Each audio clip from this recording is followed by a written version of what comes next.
গতকাল ২রা মে ছিল বিখ্যাত পরিচালক সত্যজিৎ রায়ের জন্মদিন, আর সেই উপলক্ষেই আমি চলে গেছিলাম ওনার বাড়িতে।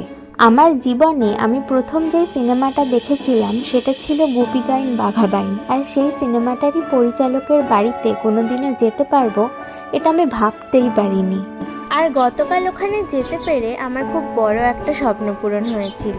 ওনার করা সমস্ত কাজ আর ওনার পাওয়া সমস্ত পুরস্কার স্বচক্ষে দেখতে পেয়ে যে আমার কতটা ভালো লেগেছিল এটা আমি বলে প্রকাশ করতে পারবো না।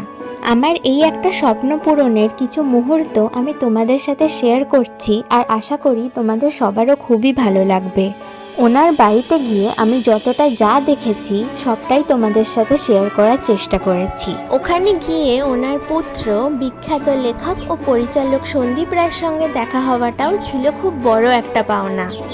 উনি ওনার বাবার জন্মদিনের দিন সকলের জন্য খুলে দেয় তার বাড়ির দরজা, আর সকলের জন্যই তিনি কিছু জলখাবারের ব্যবস্থা করে থাকেন, যা আমার কাছে ছিল প্রসাদের মতো।